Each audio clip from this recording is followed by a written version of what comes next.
Assalamualaikum warahmatullahi wabarakatuh. Nama saya Arini Hoiriah dari kelas 3C Hukum Keluarga, NIM 2291014046. Di sini saya akan melanjutkan tugas mereview buku Filsafat Hukum Islam pada bab 2, yaitu sumber dan dalil filsafat hukum Islam. Di dalam sumber filsafat hukum Islam terdapat dua sumber, yaitu Al-Quran dan juga As-Sunnah atau hadis. Al-Quran secara bahasa adalah membaca, dan juga Al-Quran secara terminologi adalah kalam Allah yang disampaikan kepada Nabi Muhammad SAW melalui malaikat Jibril dan diturunkan secara mutawatir atau step by step dari surat Al-Fatihah sampai surat An-Nas, dan juga kita jika membaca Al-Quran disebut dengan ibadah. Al-Quran merupakan sumber hukum Islam yang bersifat abadi dan juga asli, yang merupakan rujukan yang pertama bagi syariat Islam karena di dalamnya terdapat kaidah-kaidah yang bersifat global dan juga sangat rinci.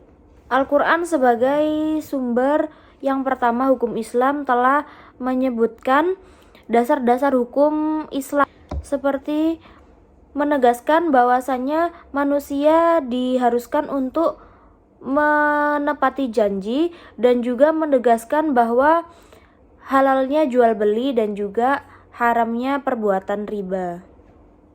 Al-Quran tidak hanya mengatur bagaimana berhubungan dengan sesama manusia, tetapi yang paling penting adalah bagaimana berhubungan antara manusia dengan Tuhannya. Lalu pengertian sunnah atau hadis adalah segala sesuatu yang disandarkan kepada Nabi Muhammad SAW, baik secara ucapan, perbuatan maupun takrir. Di antara sunnah dan juga hadis terdapat perbedaan yang sangat tipis. Kalau sunnah itu disandarkan kepada Nabi Muhammad SAW saja, tetapi kalau hadis itu disandarkannya bukan kepada Nabi Muhammad SAW saja, tetapi juga kepada sahabat Nabi Muhammad. Di dalam as-sunnah atau hadis dibagi menjadi 3 bagian, yaitu sunnah kauliyah, sunnah fi'liyah, dan juga sunnah takririyah. Sunnah kauliyah adalah yang berasal dari ucapan Nabi Muhammad, jika sunnah fi'liyah yang berasal dari perbuatan Nabi Muhammad. Kalau sunnah takririyah itu penetapan atau pengakuan Nabi Muhammad SAW terhadap pernyataan dan juga perbuatan orang lain. Lalu poin kedua yaitu dalil filsafat hukum Islam. Di dalam dalil filsafat hukum Islam yang pertama ada ijtihad. Secara etimologi ijtihad adalah kesulitan atau kesusahan, dan juga secara terminologi ijtihad adalah pengerahan segala upaya atau segala kemampuan untuk mengerjakan sesuatu hal yang sulit. Ada juga dasar hukum ijtihad adalah sunnah. Hukum ijtihad terdapat 3, yaitu wajib ain, wajib kifayah, dan juga sunnah. Jadi wajib ain ketika ada seseorang mujtahid yang ditanya tentang masalah, yang masalahnya harus diselesaikan saat itu. Apabila tidak diselesaikan saat itu, maka masalahnya akan segera habis. Hukum ijtihad menjadi wajib kifayah, yaitu ketika seseorang mujtahid yang ditanya tentang suatu masalah dan tidak dikhawatirkan masalah itu segera habis.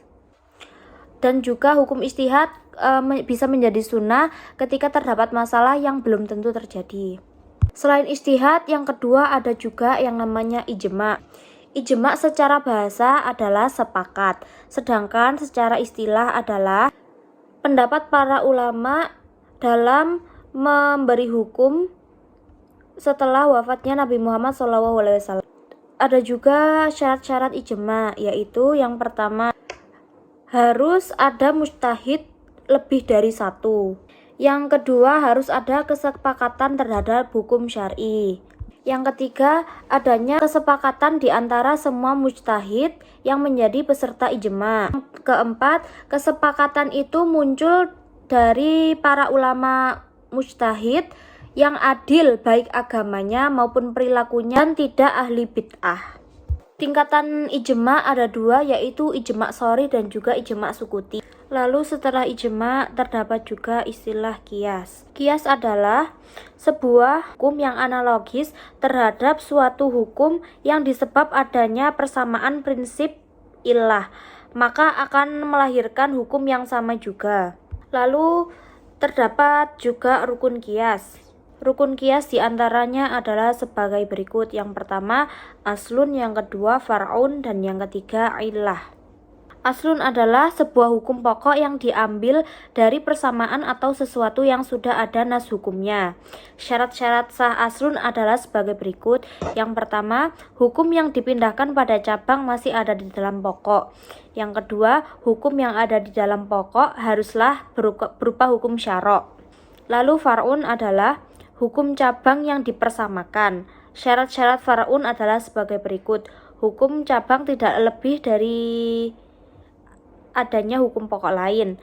Lalu cabang yang tidak memiliki kekuatan sendiri. Lalu ilah yang ada di hukum cabang harus sama dengan ilah yang ada di hukum pokok. Lalu yang terakhir, hukum cabang harus sama dengan hukum pokok. Lalu ilat adalah sifat yang dijadikan dasar untuk persamaan antara hukum pokok dan juga hukum cabang. Adapun syarat-syarat ilah adalah sebagai berikut. Yang pertama, ilah adalah sesuatu yang harus berupa teran dan tertentu. Lalu yang kedua, ilah tidak berlawanan dengan bas. Apabila berlawanan, maka nas akan didahulukan. Contoh dari qiyas yaitu mengkiaskan atau menyamakan hukum larangan minum nabit. Nabit itu apa? Nabit adalah minuman keras yang terbuat dari perasan selain anggur kepada khomer yang dilarang oleh nas. Terdapat di dalil Quran Surat Al-Maidah ayat 90. Persamaannya adalah kedua minuman tersebut sama-sama memiliki rangsangan yang kuat kepada orang yang meminumnya. Mungkin cukup sekian penjelasan bab 2 dari saya. Kurang lebihnya mohon maaf. Wassalamualaikum warahmatullahi wabarakatuh.